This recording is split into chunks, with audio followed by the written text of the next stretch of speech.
defense with a 3-3. So there you have it. And it's going to be Cyclone coupling, though, on the offense, not wanting to go into that particular matchup. As we mentioned, Sombra going to be quite prevalent here. In fact, 4 DPS to start things out. And Global Esports, unfortunately, because they are running a Ryan start, they're going to find it quite difficult to deal with the majority of these DPSs. Yeah, really hard to pressure Lee Chang soon. The likes of Jackie as well. It's just, you've got very few options. Really, their best bet for a lot of these is to maybe land a sleep dart. And that would be quite lucky for them. Lil Rex already taking a decent amount of damage, and the one player that might be able to do a lot, Xeon Flux, also chunked out. They do fight Lil Rex though, so like you said, there's one of those major threats off the table. Red Fox nearly goes down but slips out alive. Xenofly, on the other hand, eats a stun and gets finished off, or Mech gets finished off at least. They do find MG though.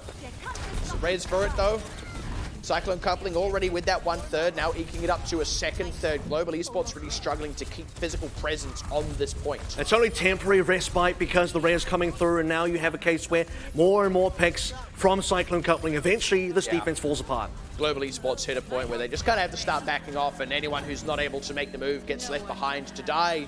It's going to be the point grab from Cyclone coupling in what is effectively just one push. And actually, they might get a little bit more if these respawners are caught as well. It seems like they will be. That's nice finish off by GCGG as well, jumping forward to predict the jump. Getting extra value now as well. Xenofly's mech.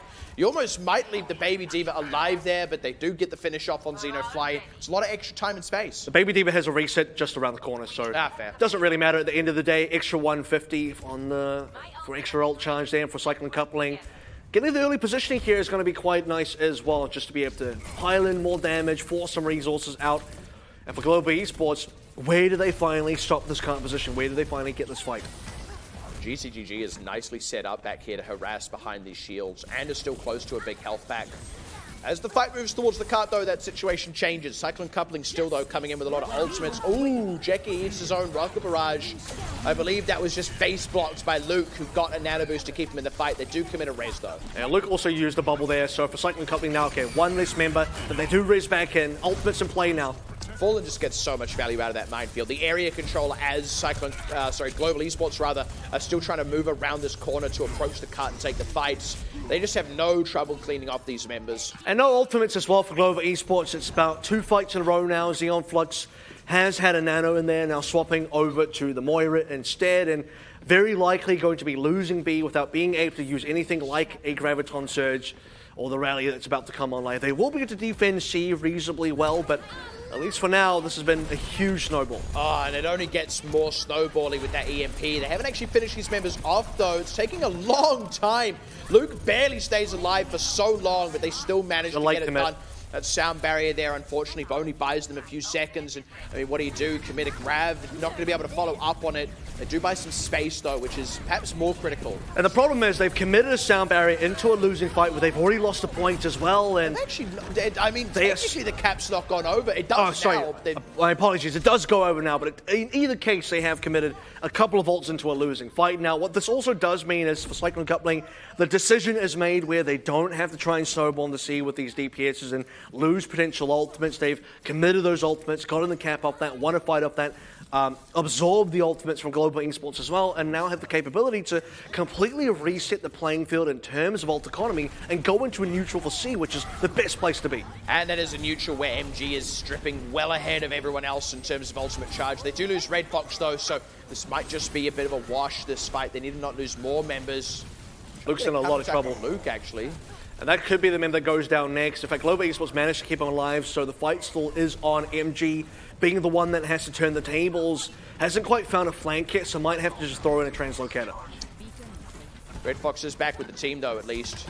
MG's just going to go ahead and do it the old-fashioned way, not detected in this spot either, so this could be really massive. And there it comes out, thrown right on in. Fired a grenade, only lands on MG, not on the rest of the members that they were trying to prevent following up. And now Cyclone coupling just surrounding Global Esports and cutting them down where they stand. And really huge to get Luke down early, because that was a really unfortunate area to kind of be playing the EMP. There's a lot of line of sight difficulties there that can sort of block out members from receiving the EMP. So rather than they get Luke down first, they commit the Bionade, then they go with the EMP. Better line of play. Fallen trying to get a bit too clever. We'll at least be able to get a charge on the Kim Butte, who's now well back in the wrong side of this fight. They did have to commit a Transcendence there. The Shadow from Fallen a bit lackluster, I have to say, but still 1-for-1 right now. straight into Luke's shield as Lee Chang-soon's about to charge up his own Graviton Surge, and both teams about to have this one. The difference is Global Esports will have more than one support ultimate fairly shortly. Sound barrier is going to be quite important. They need to keep a lid on Kim Bute, either killing him before the grab or somehow preventing the grab from doing too much, and this is nice, buys more time to charge it up. Brilliant charge as well. Keeps Fallen's shield down, he goes down to that, and Red Fox ends up exposed. That is a very cheap fight win for Global Esports. And I think even if they didn't hit the charge there, it would have completely displaced Cyclone coupling, allowed them to get the kind of maybe pushback in terms of space control to get the Graviton Surge down as well to follow up later on, and just really push Cyclone coupling away off the objective. So job is done there. They have completed a defensive reset against Cyclone coupling, who are now starting to lose a bit more time. They've snowballed through A and B, but once we've reached the C point, and now that we're into more of a classic 3-3 kind of mirror here, Sombra obviously still being on the side of Cyclone coupling, Global Esports pulling out ever so slightly ahead. Yeah, they're just getting a little bit more value out of ultimates and charging them up a little bit quicker for the most part. Helped them quite a lot on Nepal, so it's not too unsurprising. Cyclone coupling looking to make another approach now. The good news is GCGG now does have a Transcendence to block out the Graviton Surge from Kim Bute, so Cyclone coupling have counterplays available. There it is, commits it on in. Iron Grenade does not quite land to prevent the healing, and Little Rakes did go down early. Sleep on a Jack is a little bit rough, but they still get a lot of damage. Has an ult, here he goes. Still out on the sound barrier, not quite going to happen, so Cyclone coupling still looking okay right now as Fallen's Earth Shatter, a little bit more connection this time. They finish off Faith. Pressure is there on Xenofly. Double rallies out either side. Fallen getting buffeted about, but staying alive here, just kind of hunkering down in the corner. Able to get a D-Mag, but they lose GCGG and Jackie on the front line of the fight because Fallen can't be there to block the likes of Kim Bute, who comes back in and absolutely cuts down these members. And as the dust settles, Luke gets another Earth Shatter there as well. So for Global Esports, they're able to once again rebuff this position with 1 more minute remaining. Less than that 1 minute remaining. Cyclone coupling don't have much to use. They haven't built up much. That last engagement was the fight they were really banking on to get the distance, and going into this overtime play, they really need to get the Graviton Surge at least. Now just in a very troublesome position. The early loss of Faith there is a bit rough. Hack out on Kim Bute is nice, but man, that Bio Grenade is just so huge. Stops that Transcendence from really doing anything. The Can't follow up on this grab from Lee Chang-soon, but yeah, everyone's already dead, and I mean, Kim Bute still has a grab if they even needed it, but at this point, I don't even think they will. I mean, they're dead, but also the grab was put so awkwardly in the corner that who's meant to run in there? Kim Bute, if he actually goes down earlier when he probably should have gone down, that would have been a very rough fight for Global Esports. It would have been a fight where Cyclone Company to push quite heavily into, but you're reaching 7 seconds now. They have to touch the cart. They have to give the Earth Shatter down. So many things have to go right for Cyclone Coupling. And they can also just be grabbed off the cart, potentially, depending on where Kim Bute commits. It actually wants to hold on to it instead. There's no diva, so you can go for a free grab. There it is. Now the self-destruct layered up as well. This should be pretty free. Oh, and there it is. Fallen can't get the shield up there. I believe that was Faith displacing him. Luke charged them. Luke was dead. Cyclone Coupling trying to come back in here with an EMP. They may just, it's a little bit down to the wire. Fallen's going to try roll back in on Wrecking Ball. Lee Chang-soon going down, though, really cuts their ability to deal damage, and they just get forced far enough off the cart for the overtime to tick down. So, close but no cigar. And I think this was already kind of a losing scenario for Cyclone Coupling, where for the last few fights in a row, they've been down on resources. They've been, unfortunately, putting ultimates, grabs in particular, into some really awkward places that they can't really follow up on, and they couldn't get any mileage off. So for A and B, reasonably well player there, huge snowballs rolling through, no real defensive plays for Global Esports for a long time. Even the first neutral into C was very Cyclone Coupling favored, but after that, they just couldn't quite find the momentum again, and that really cost them into finishing off the majority of this map. But what we can also say is, now that we are in the final moments, as we head to this final areas also, Luke did get the charge. Fallen doesn't. Yeah, he can't quite get the shield back up in time. And that's super rough. Like, that's frames difference there. It's absolutely absurd. Sorry. Because if it hadn't been for that, you would have looked at that and gone, wow, killing Luke, that's big impact. But, man, Xenofly still able to thread the needle on that. Well, the thing is, Fallen, you could say that Fallen and Luke basically died at the same time because the self-destruct explodes. Luke dies, but Fallen is caught in that same self-destruct, so is not going to be able to put up a shield for that same thing that kills him. So just the slight timing of that does award Cyclone Coupling, or rather does award Global Esports another fight win. But I would also say in this particular engagement, it was going to be fairly rough for I think actually looking closely at that, I think Lil Rex got a stun as well as that charge animation was ending, which is why there was the extra time before the shield goes back up. So it's just a whole bunch of little things compile on top of each other to leave Fallen out to try to self-destruct. That's really tough. Like, that's classic Reinhardt right here. So this is going to be Global Esports now changing up their offense at least, or changing up how they want to approach this map. Different to what Cyclone Coupling wanted to do on their own offense, and both teams running bunker basically. They've got a Arista on both sides, Hog for the side of Global Esports, and Jackie on the Junkrat. Lee Chang-soon just kind of casually tosses out a headshot. Oh, big pick on the Jackie. And already this has kind of opened wide up Cyclone Coupling. They're relying on Lee Chang-soon to do a lot of work now. You already have now Cyclone Coupling trying to find a few more. Can they get Jackie up, back up, but then they lose Fallen, so still just bleeding members. Just the revolving door in and out the graveyard, and they lose Jackie straight back anyway, so just even less opportunities to deal damage. Red Fox gets picked off as well, and honestly, this one's been broken effectively. They're not even able to get down to the point here. Much faster than Cyclone Coupling's own A offense, by the way, and now you're in a space where do you want to make some changes or not? As the cart moves through, you have to expect that. To be fair, this kind of moving bunker, it's kind of rotating into a pirate ship now, becomes a little bit more effective for Global Esports as they move through the streets. For Cyclone Coupling, okay, Fallen's going to go into a Winston. Lee Chang-soon staying on the Widow for now. You'd expect both him and Jackie to possibly make swaps pretty soon. It's a bit of a spicy situation. Cyclone Coupling really don't have much to work with. The Nano Boost can do some work for them, though. I honestly think at this stage you bite the bullet and go straight onto a 3-and-3, which would do a lot of work against Global Esports, who are running, again, this kind of now pirate ship, previously was bunker. Just a Dragon Strike to create a bit of space, stop the engage. Cyclone Coupling has just been a lot of time without really being able to do anything. Finally, they're able to commit the Nano Boost onto Fallen. Dives into the back line. Red Fox goes Battle Mercy, finds Faith, which is nice. It will allow these kills to stick, but they don't get any kills, so it doesn't matter too much. They do at least get possession of the cart. That's going to be another pick, so that's 6v4 now, which is going to force Global Esports backwards. The Dragon Strike by Lil Rex does buy space, but as the ultimate dissipates, I mean, Cyclone Coupling pushing anyway. Fallen on the back line was doing a lot of harassment. Red Fox finds the opportunity to find Faith as well, and now the swaps do come through, at least for one side.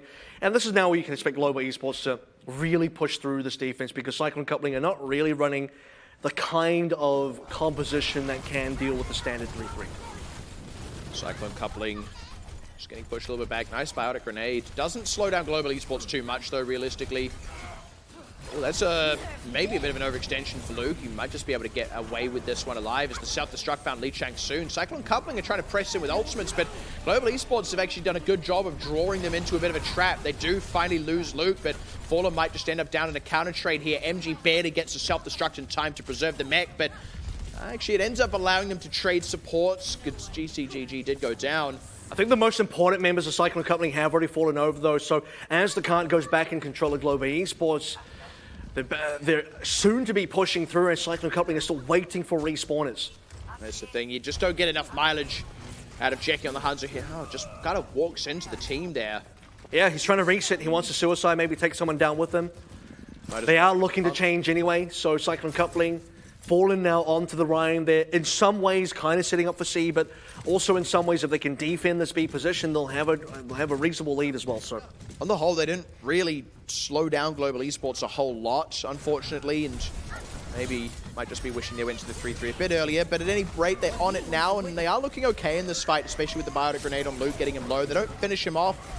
Now there's some tools coming up for Global Esports. Xenofly also getting back in the mech, actually wasn't in it at the start of the fight. If you take sleeping is actually pretty big, because this could have been a Graviton Surge being charged up. An opening as well, where the shield is not available from the Zarya, but they don't quite capitalize on it, unfortunately, and now Cyclone Coupling ultless, and Fallen goes down. It was already low, but just eats a stun, and there's no surviving that, really. Jackie goes down as well, and Cyclone Coupling is getting slowly but surely forced back, never quite finishing off any of these kills in the fight. But I think the objective is complete here for Cyclone Coupling, which is they know they're going into a losing fight, but they are able to charge up ultimate. So going into the proper C defense, which is where Global Esports themselves were able to really put their foot down and halt this progression of the objective, Cyclone Coupling now find themselves in a super defendable position with resources to use.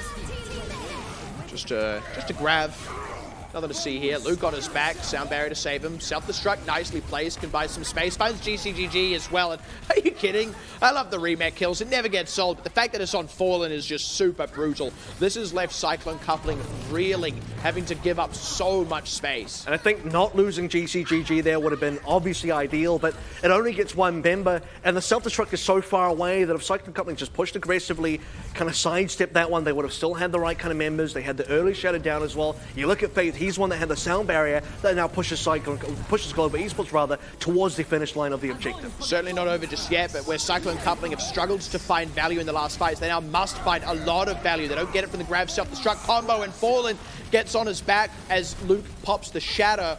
Biotic grenade to try and rescue it. Will find them little racks, but they don't quite get Luke as well, who was hit by that same Biotic grenade.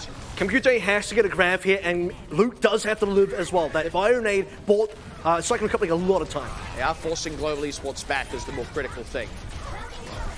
Can Global Esports now have to they have to go for this full reset. No choices here. Kim Kute does eventually get this Graviton Surge, but just not quite enough members. So for Cyclone coupling, a very important defense that they've been able to complete here. Otherwise, this would have been very rough for them.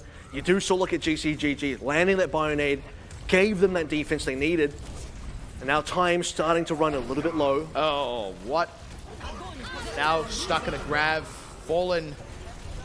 That's a big oops. Jackie eating a lot of pressure as well. Does not quite go down yet, but there's still one member down, and the cart is getting there. Self-destruct really going to cut up the respawners. Finds GCGG again. Lee Chang soon goes down. And again, Cyclone coupling never quite finding the counter trades. Getting members low, but never getting the kill. And this is going to be the final defense here. Global Esports just cleaner on the execution, cleaner in the macro game, and Cyclone coupling going to drop a map here, and GE are the first team to come to match point. And I think when you look at a lot of those C defenses there, a couple of them started to go quite well, but every time they lost GCGG to a self-destruct kill, that solo kill, he was the only one that dies to it. That really ends up costing them a lot because he was the member that when he lands a Bionade or lands a sleep dart or something, he's able to turn around the fight off just a singular ability, not even an ultimate here.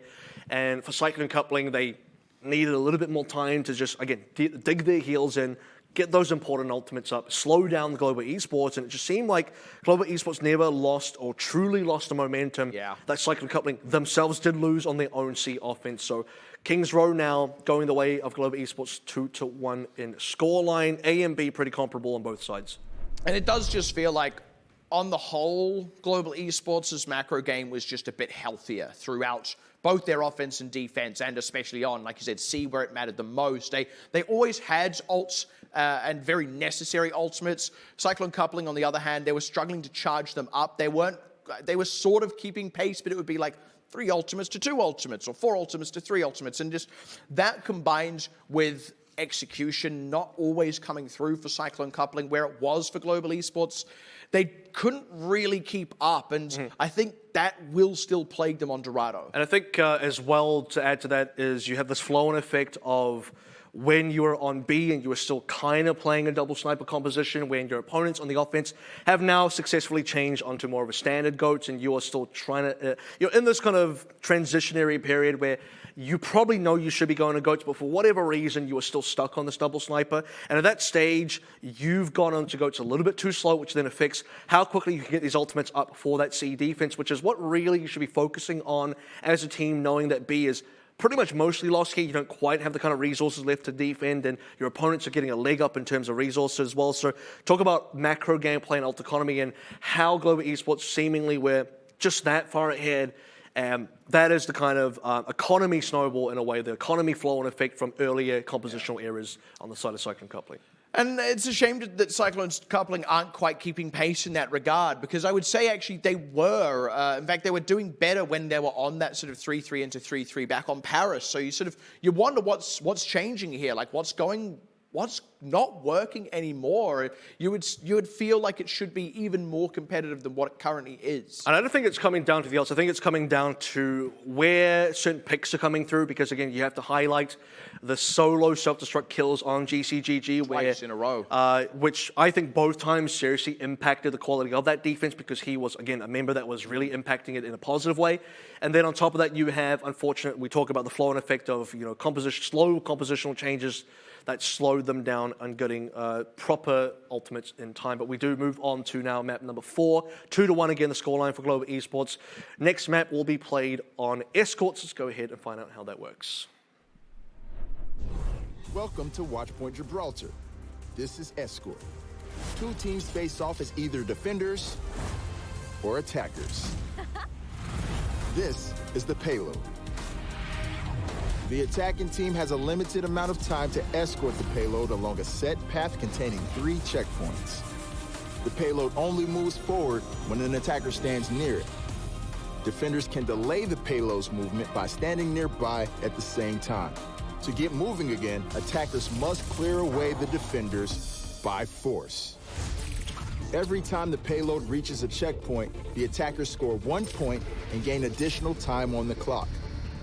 If even one attacker is near the payload when the clock runs out, the game enters overtime. This extends play indefinitely until the attackers are either cleared off the payload or they gain more time by reaching a checkpoint. The round ends when the payload reaches the destination or when time runs out. Teams switch sides each round. Whichever team scores the most points and escorts the payload farthest wins. Escort now being played on Dorado, and this is opportunity now for Global Esports to finish this one off 3-1, but I think Cyclone Coupling still have fight in them left. They still have the opportunity to really push us to map 5, and I would not be at all surprised to see Cyclone Coupling kind of bring it back around. Certainly some opportunities, and you sort of pointed this out earlier, like Dorado and Kings Row are different enough in terms of how especially A and B work. I think that could actually be a difference maker, more so for Cyclone Coupling on the defense. They can maybe lean back onto some of the more DPS-oriented compositions. I mean, they were doing it, as it were, on Kings Row, but you can't do it quite as much on the defense. Whereas here on the defense, like you could pull out, you know, your Widowmaker and, what's her name? She flies. Farah. Well, there's a couple of ones that fly. My job. But, it's also Mercy. I mean, yeah, but I mean, you'd have the Mercy as well. So it's technically correct. But you have that option is what I'm saying. It's not like the sort of awkward Winston, Hanzo kind of flies thing that they were running. Rarely. He jumps good. Diva flies. You could run that too.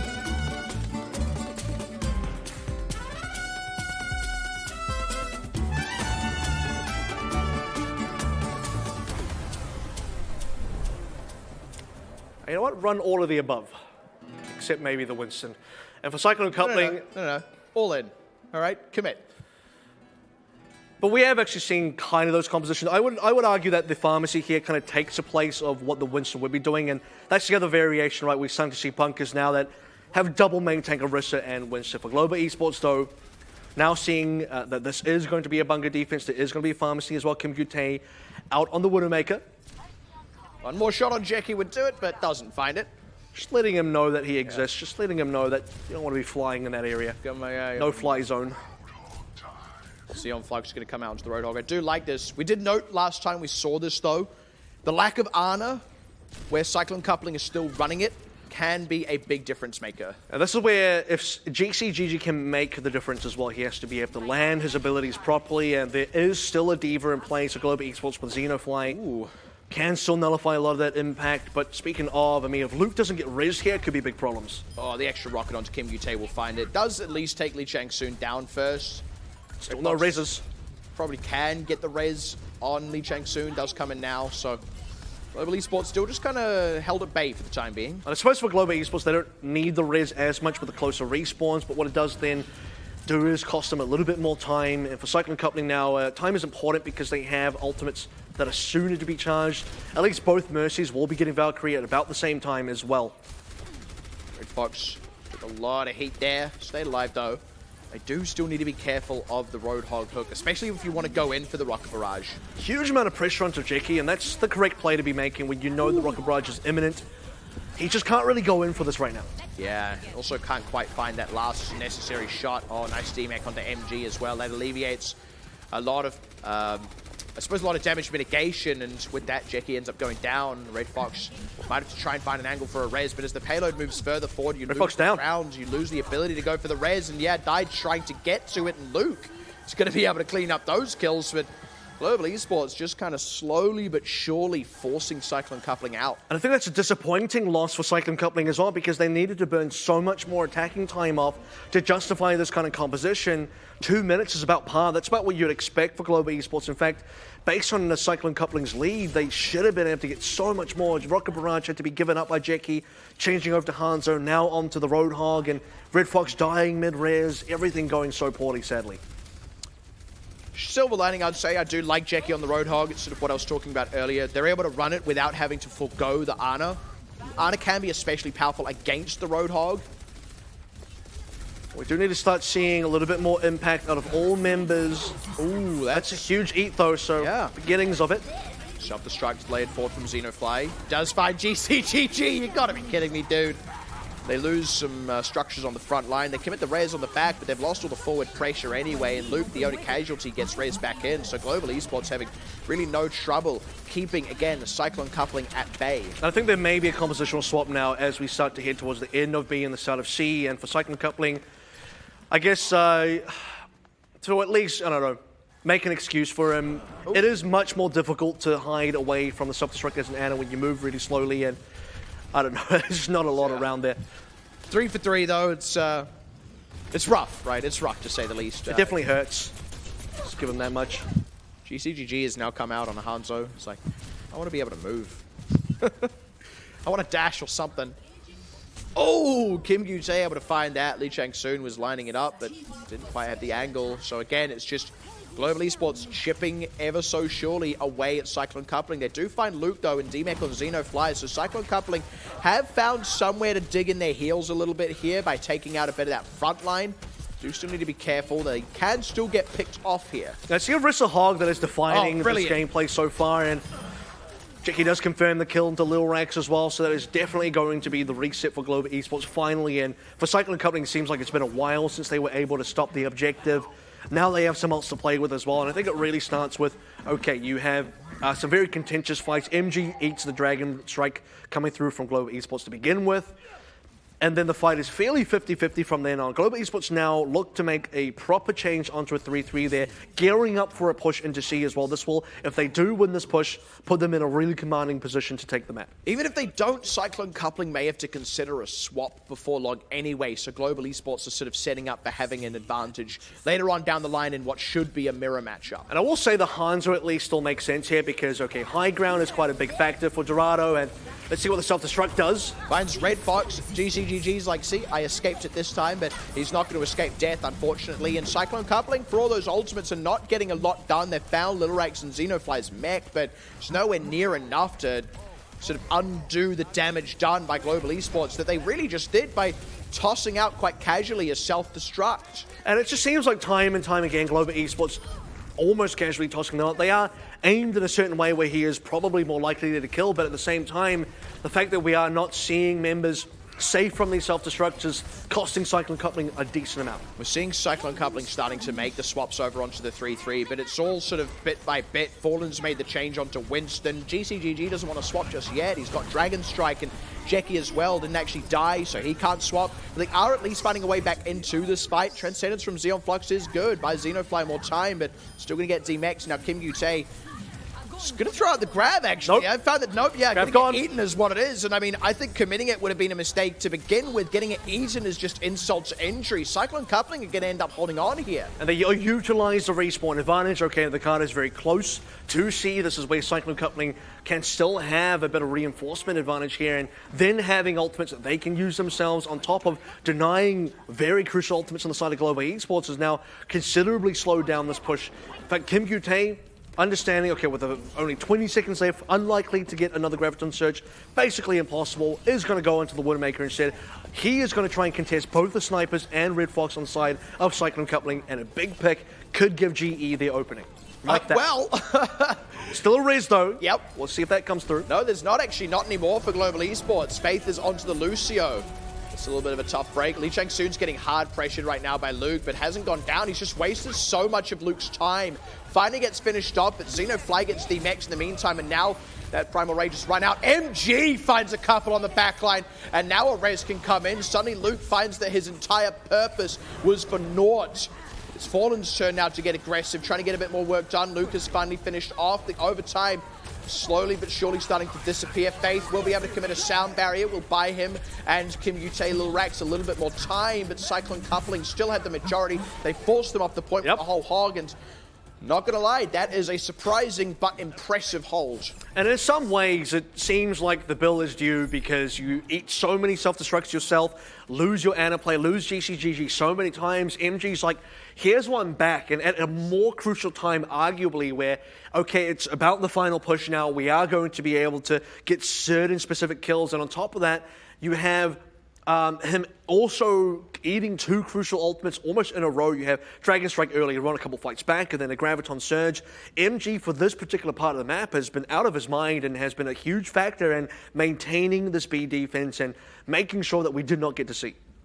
The incredible thing is, up until that point, Cyclone Coupling looked like they really didn't have a lot to go on. In fact, it felt like they were losing up until the point where suddenly they won. They got that defense under the bridge. That bought them some time.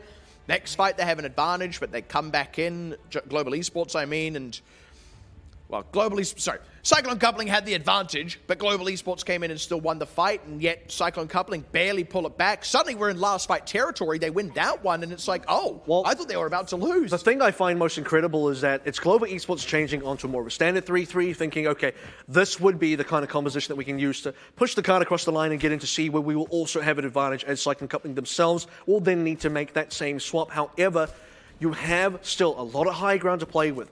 You have still places where, if you have snipers, they have a lot of angles they can operate in, find those key pickoffs, and on top of that, then losing crucial ultimates kind of just seals the deal. So Cyclone Coupling, we talked about them making a potential comeback from map 4. That comeback has started now, and Global Esports can still shut the door on it, but their defense needs to be solid. Just make good use of the kill box, but it will be Global Esports who have the opportunity to get that same kind of mileage, so in a way, it still feels a bit uphill for Cyclone Coupling.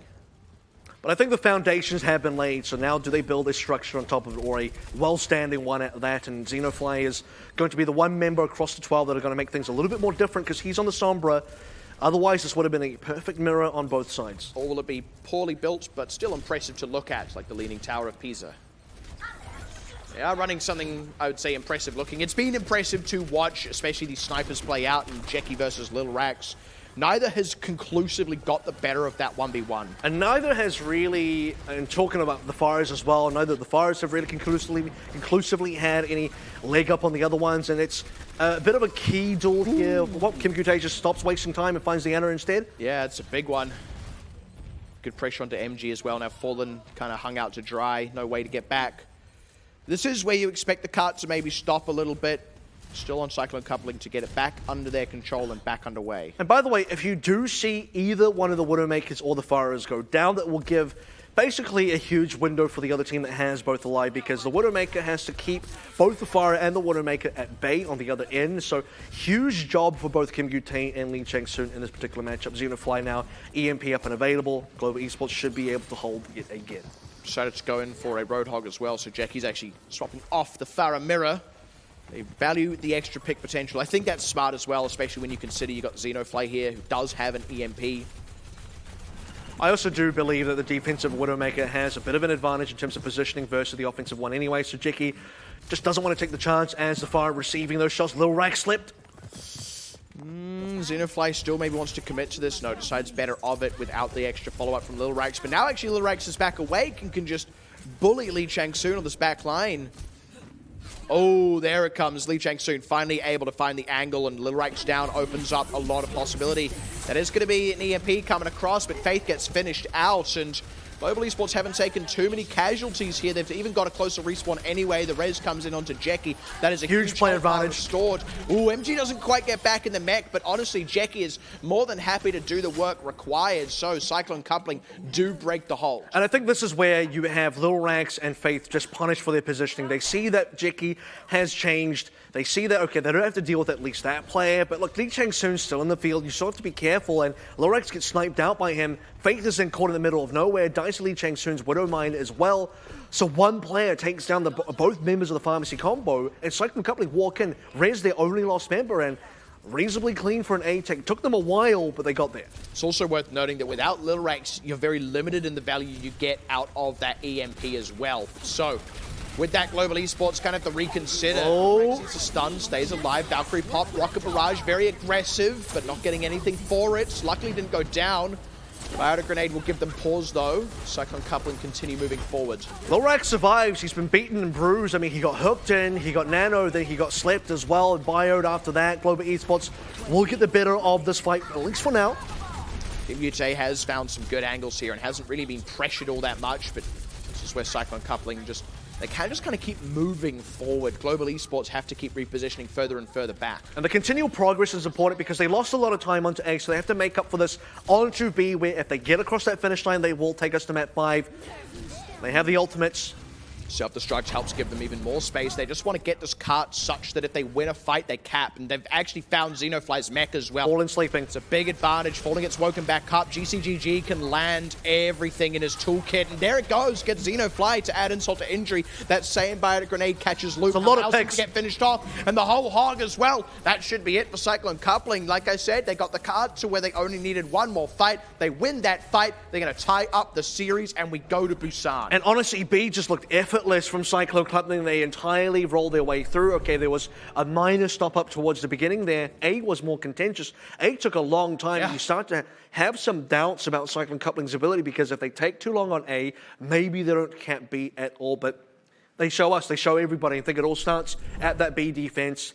As you can see now as well, 2-2 the scoreline. And on that B defense, MG, being the hero of the team, cleans up everybody, double kill on the self-destruct, double eat on crucial ultimates, and secures a defense in a very prime location that then gives them the opportunity on their own offense to basically clean up and win. And a very deserving win to now bring us to a tiebreaker. It was one of the things we actually mentioned at the start of the series as well, was MG new to the team as of last week, and we weren't able to see all that much of what MG can do, so it's quite nice seeing that extra potential in MG. You know, it's the playmaking. It's also just having a bit of, shall we say, solidity on the team. It's a reliable player, if nothing else, and a very experienced, high-caliber player. You know, that's the kind of person you want to be putting onto a team like this that has otherwise been a bit unstable roster-wise in the past, and it's nice to see this kind of paying off for them. And it certainly is, and I think the series overall is starting to pay off now. We alluded to the possibility of a map 5, and here we are, but before we get there, we will take a little bit of a break, so keep yourselves on your seats. Make sure you're still glued to the screen. We'll be right back after this.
Welcome back once again to Overwatch Contenders Pacific Season 2 here for the tiebreaker, 2-2 apiece in our opening match of the day. Cyclone coupling, bringing it back on Dorado versus Global Esports, who are now looking to, have to reset mentally a little bit because they were in a winning position. They were at match point. Technically now both teams at match point as we're about to head into Busan very shortly. Does feel like anyone's game. And it does feel in a way like Cyclone coupling also have to have a mental reset purely because you look at how this played out. Global Esports won that first control map, and oftentimes when we've gone to map 5, we do just see the team that wins the first control take out the second one. But Nepal was very competitive, and that could actually be enough here, especially when you consider how DPS friendly really every stage of Busan can be. And I think when you look back at Nepal and we see how close it was, game of inches in some cases, one slight misplay. I would even argue most of the maps that we've seen so far going, key examples, King's Row, one self-destruct kill on GCGG at the wrong time, one Graviton Surge eat by MG, one double kill from his self-destruct. Very small things happening at very particular times has made or broken games. So I think going into Busan, we're going to see a lot more of that. It's quite telling, I think, that is the difference maker, that it's been such microcosmic plays really in most of these maps and in most of the most critical fights. The fact that we've traded back and forth in terms of maps, again, it says that neither of these two teams is just inherently outplaying the other. I would say if you really had to put a fine point to it, Global Esports have probably had to slightly clean a macro game, but I mean, the trading kind of speaks for itself when they're really executing well. Cyclone coupling are executing a little bit better, and on balance, it's creating this close series. I would say, based on that, it's a case where Cyclone coupling have made slightly weirder decisions in some cases, whether that's composition or timing of compositions or certain other things as well. We go back to even the Paris AD defense where they ordered dessert first before the main. That was a little different. But I mean, I know they do it differently in Paris, but the point is when it works out, you get Dorado, and it's like, okay, this is great, this is fantastic. When it doesn't quite work, it does seem like, I don't know, if you just made the change earlier, King's Row would be the example of that, where they go on to what is the correct thing anyway, just a little slightly delayed, which ends up having wider repercussions. So I think based on that, you can say that Global Esports have been playing cleaner would be one way to describe it. I would say more standard or more predictably would be the other way to describe that as well, which can give you more predictable results also.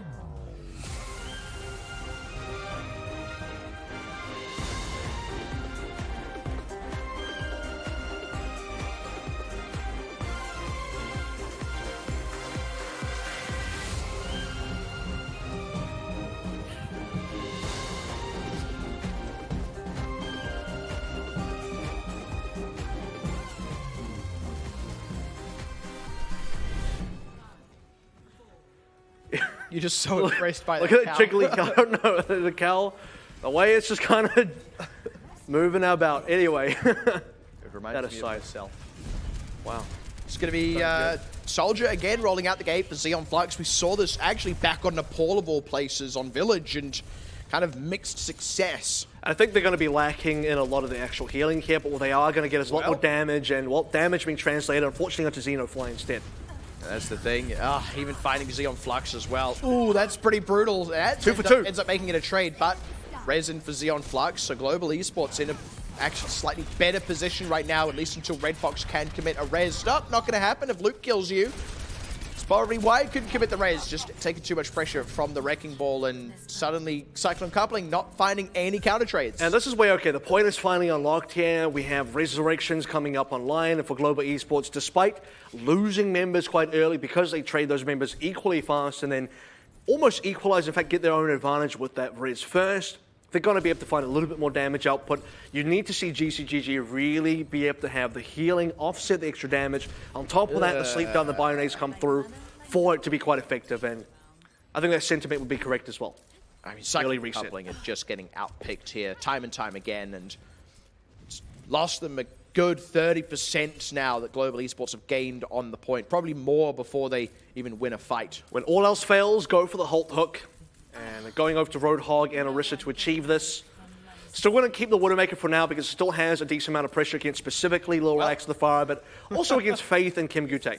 Does get the res out though, I would say predictably, but this is where they can make a bit of space, move a bit forward. The Halt Hook can start doing some work. Minefields from Luke. It's nice, slows them down a bit, but it's now also not available for when the fight breaks out in earnest. And I think just finding this positioning is important because Global Esports needed the time to get the EMP anyway, so that slowdown has now awarded them a very important ultimate. There it goes, committed very cleanly. They do find Lee Chang. No nano. Little Rax picks up 3. That's, I mean, it's about as clean as you like, really. And maybe you could argue the tactical visor wasn't as necessary, but it does just provide the extra DPS. And now Global Esports, 75%. And I think, okay, this time, you look at the Cyclone Coupling, probably good to be able to just lose that one quickly, die to all the ultimates, not waste a nano boost, seeing that there's been 3 ultimates now committed, 4 including the Valkyrie. That's actually a huge expenditure. 5 if you include the fact that there was also the minefield being dropped before. That's Global Esports emptying their pantry. Cyclone Coupling have opportunity despite the time running out. They've got a well-stocked ladder. They do actually need to get to the points is the thing, and they could still lose this fight. And if they do, then Global Esports have set themselves up such that they will just outright win. Ooh, Halt Hook comes in. There we go. They get the pick onto Lil Rax, but what on earth? They lose Fallen. They lose Red Fox more critically, so no reses available here at sudden death. They do at least counter trade with Faith, though, and they've got the point. Cyclone Coupling have the only healer here. You don't count Xeon Flux and Soldier as playing support, so Cyclone Coupling have the stability to stay on top of the point. Global Esports can't really aggress on top of it. Xeon Flux will try, but he might just die here if he's not too careful. And it's just enough. Like, it's just barely enough. That even probably came a bit closer than I think Cyclone Coupling would have liked. Hack on Fallen. Oh, lives up to his namesake. They don't quite get the counter trade on Xeon Flux, who is now doing a lot of pressure on Jeki. He has to receive a nano boost and is hacked out. So really struggling a bit now, losing Red Fox and Global Esports. Resetting super quickly now. Jeki's just getting nothing done. This is really, really brutal. And I don't think they're going to get more counter trades here. Jeki goes down as well. Global Esports should take this. Yeah, absolutely will. They get the regrab at 99%. Global Esports, honestly, just played pretty much every single fight better, to the point where you look at it, there was only one fight where Cyclone Coupling were even successful, and that was down 0 to 99. And I want to explain why the Soldier worked so much better here than on Nepal, because compositionally the matchup was bad on Nepal. They were way more flankers. It was Tracer and Sombra together. They are going to hunt you down if you're a Soldier player. This time around, you're going up against Orisa Hog. They're too slow. They're not going to be able to catch you. You have the sprint. You can charge up your ultimate super quickly. He got a tactical visor, just pumping damage into Jeki and Fallen. So Xeon Flux had a much safer matchup, had a much better composition to play up against, and Global Esports are rewarded for that. Cyclone Coupling may just consider coming out the gate on the Hog Orisa. I think this is smart. They wanted to go back and make a swap.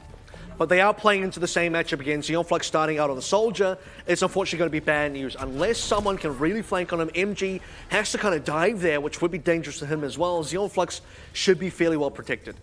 And he has some very safe firing lines as well, just with the geography on this map. Not as much high ground to really abuse, which is the only notable difference here. And it does mean perhaps he gets sniped down, but Lee Chang soon has to deal with both him and also the Widowmaker as the pick comes through. As very high impact actually just removes that backline pressure.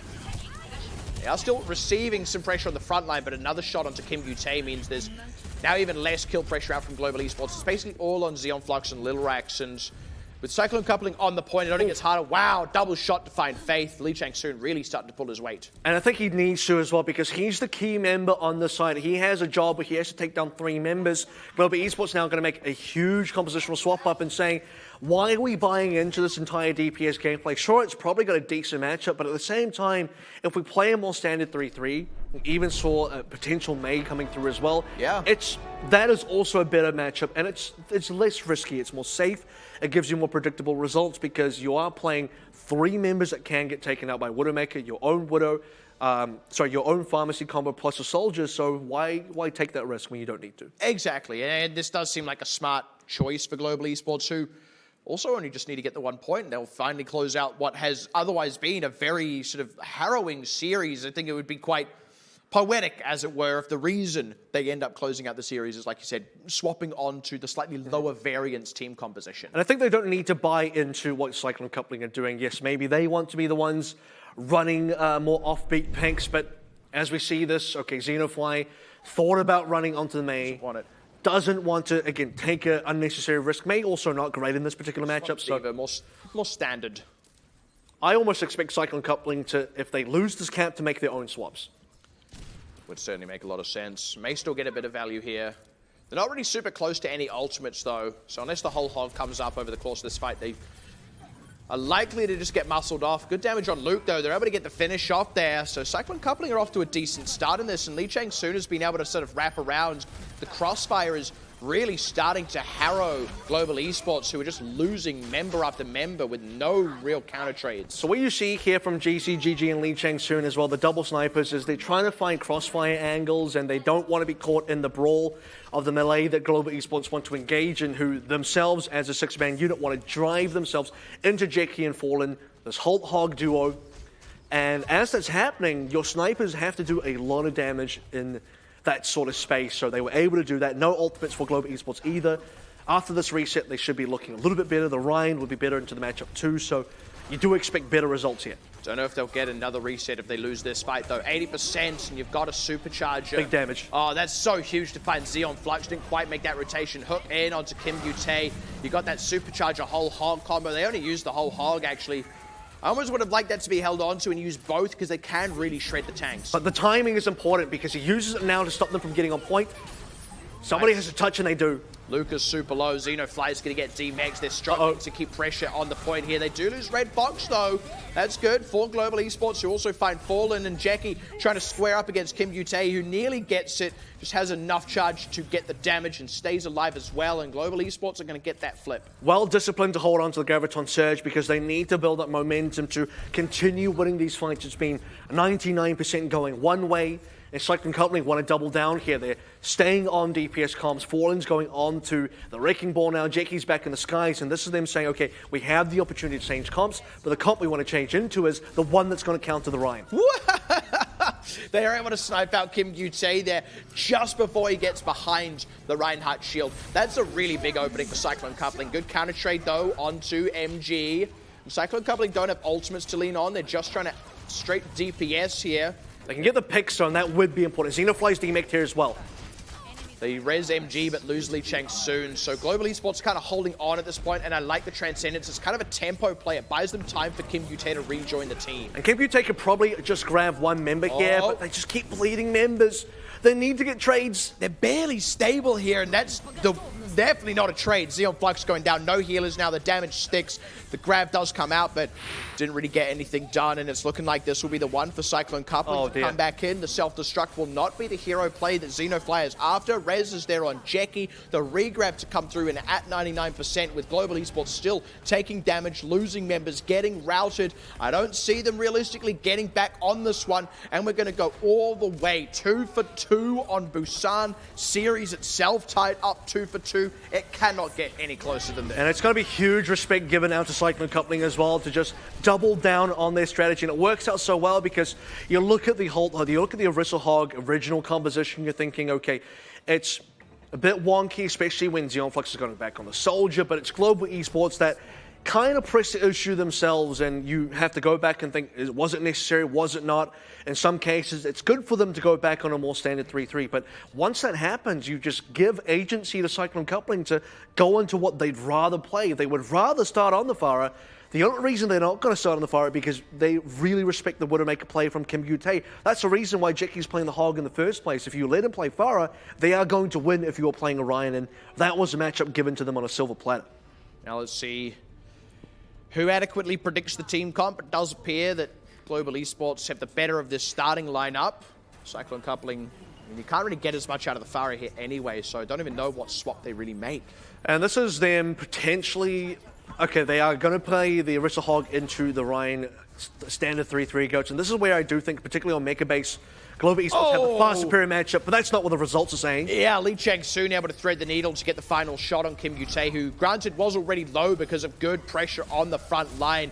May just get a D-Mech onto MG here, but you're in Mecha Base, you can just go find the replacement in the cabinets, and MG happy to reset.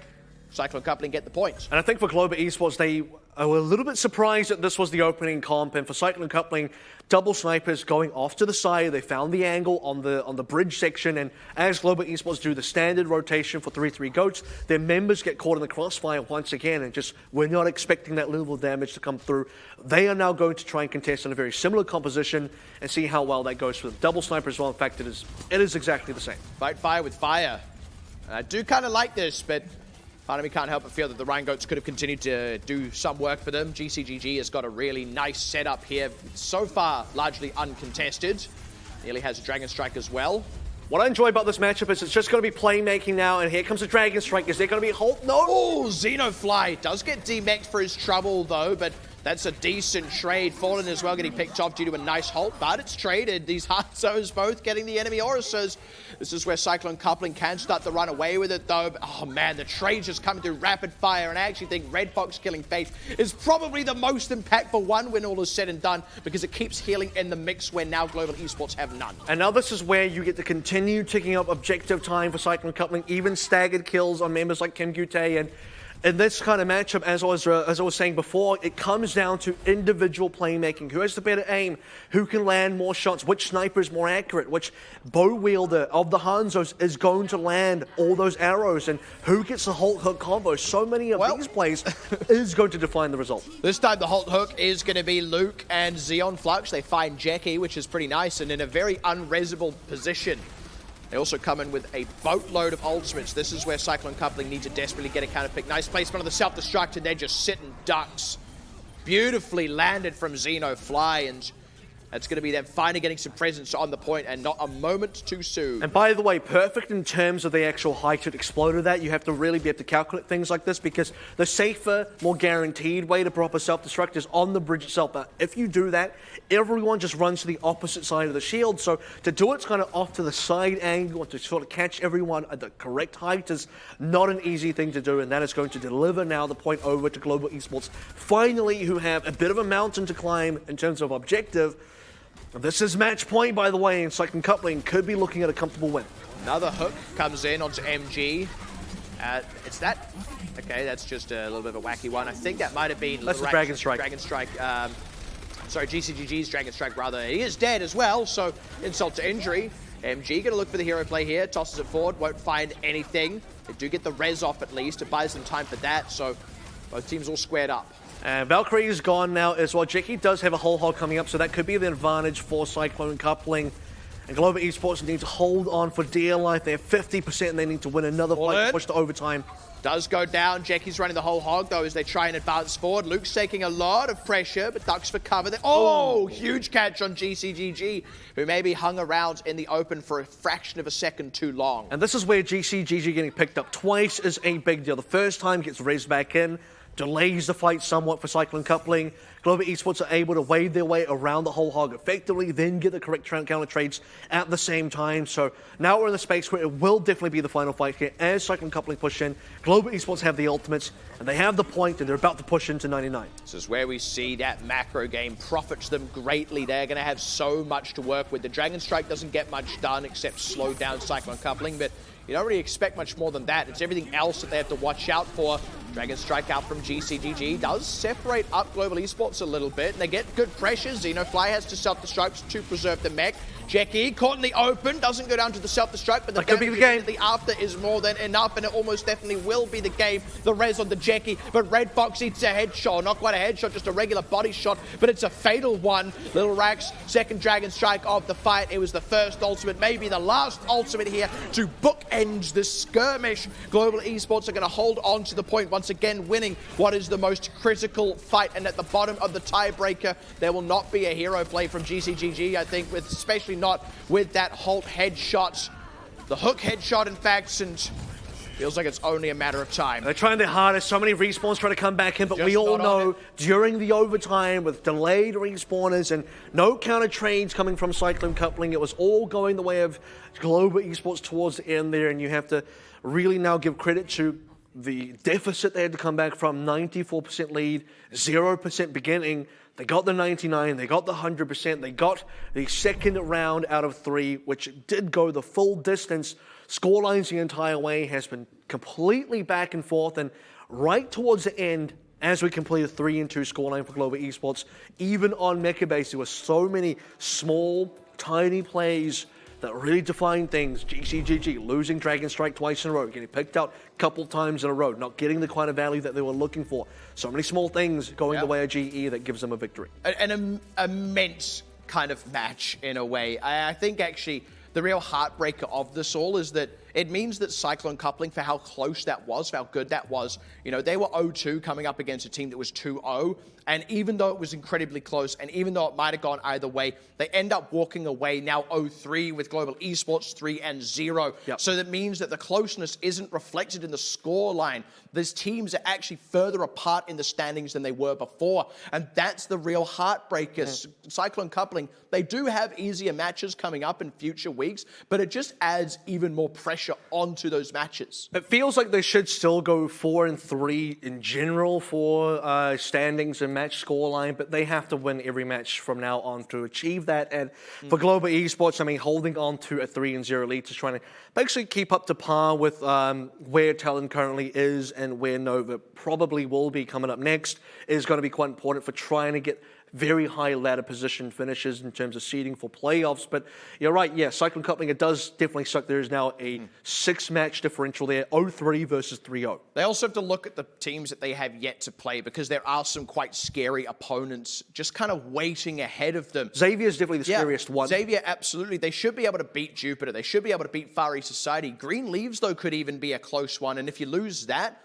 and you lose to Xavier, suddenly you're looking at a 2-5 season. Now, look, it might get you out of relegations, but that's not the sort of season you want. It certainly puts you enormously on the back foot going into playoffs, and it would be their worst season result yet. And I think when you look at, 3-0 now is, on one hand, a bit of a disaster, but on the other hand, it's not quite huge cause for concern, because you have to look at the context of what were the matches that were winnable, what were the matches you probably expected to lose. Talon Nova, you expect to lose. So you remove those out from the equation. This is the first match where they had reasonable cause to win that they actually did lose. So of the 5 remaining matches, 1 out of 5. So that's why you don't necessarily ring the alarm bells yet, but it doesn't really help in terms of what it looks like. It does put pressure on. I think that's the bigger thing to contextualize now. And it's just unfortunate is the other part of it. It is unfortunate that you sit in that 0-3. It's unfortunate that the standings say you're in the bottom 2. It's unfortunate on the whole. The other thing they will have to be wary of as well is we do identify other teams that we would consider beatable, teams like Jupiter, I would even say Far East Society, but by the time Cyclone Coupling gets to play against them, those teams are going to have been powering up a bit as well. So look, there's a lot of winnable matches ahead of them, but in another sense, the road only gets harder because they're in sudden death. In some ways. I think they should be safe for the season, but it's just about how they end up on that ladder. But that is the first match of the day done and dusted. We've got one more exciting one. We've slightly alluded to that one already. It's Greenleaf's taken on Nova MS, but that all happens right after this break.